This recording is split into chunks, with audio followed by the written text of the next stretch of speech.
جیسے ہی شب معراج آتی ہے، شب برات آتی ہے، لیلۃ القدر آتی ہے، تو اکثر دیکھنے میں یہ آتا ہے کہ لوگ فیس بک پہ، واٹس ایپ پہ لوگوں کو میسیج کرتے ہیں کہ یار اگر مجھ سے کوئی غلطی ہو گئی یا کوئی خطا ہو گئی ہے تو اللہ واسطے مجھے معاف کر دینا۔ کثرت کے ساتھ وہ لوگوں کو میسیج بھیجتے ہیں، حالانکہ جو لوگ میسیج بھیج رہے ہوتے ہیں ان کے اپنے گھر میں سگا باپ ان سے ناراض ہوتا ہے،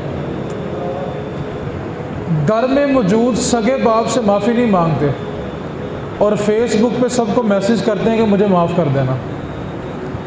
گھر میں سگی ماں ناراض ہوتی ہے، اس سے معافی نہیں مانگتے اور باہر دوستوں کو میسیج کریں گے کہ مجھے معاف کر دینا۔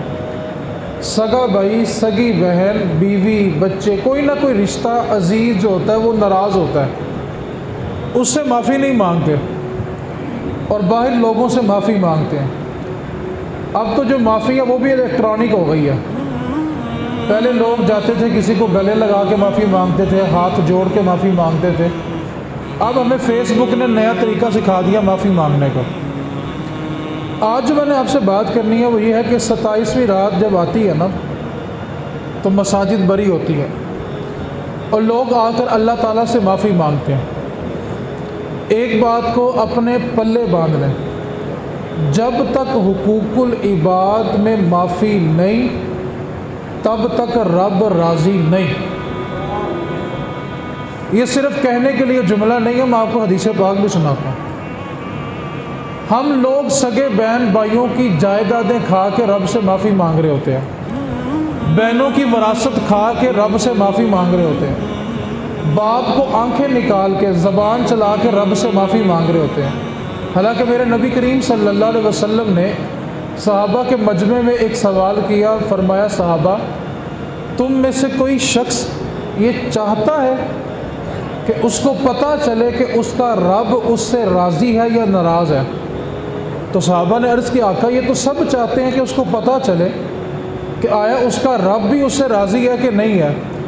تو میرے نبی نے بڑا سادہ سا ترازو دیا، بڑا سادہ ترازو دیا یہ پہچان کرنے کا کہ رب راضی ہے کہ نہیں ہے۔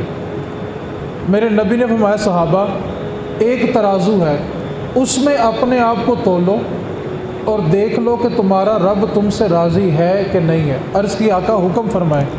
میرے نبی نے فرمایا جس کا باپ اس سے راضی ہے اس کا رب بھی اس سے راضی ہے، اور جس کا باپ اس سے ناراض ہے اس کا رب بھی اس سے ناراض ہے۔ آپ خود فیصلہ کرنے، گھر میں سگا باپ ناراض ہوتا ہے اور مسجد میں آ کے ہم رب سے معافی مانگ رہے ہیں۔ باپ کی شفقت کیا ہوتی ہے یہ اس سے پوچھا کریں جو عید کی نماز پڑھ کے گھر جائے نا اور اس کو سینے لگانے کے لیے آگے باپ نہ ملے، اس سے پوچھ کے دیکھنا باپ کیا ہوتا ہے، ماں کیا ہوتی ہے یہ اس سے پوچھ کے دیکھنا۔ جب وہ عید پڑھ کے گھر جائے تو ماں ماتھا چوم کے سینے لگانے والی گھر میں ماں نہ ہو، اس سے پوچھ کے دیکھنا کہ ماں کا سایہ ہوتا کیا ہے۔ گھر میں ماں باپ، بہن بھائی، دیگر رشتہ دار ناراض ہیں، ہم فیس بک پہ معافی مانگ رہے ہوتے ہیں۔ ایک بات کو یاد رکھیں، جب تک حقوق العباد سے چھٹکارا نہیں ملے گا تب تک اللہ تعالیٰ بھی معاف نہیں کرے گا۔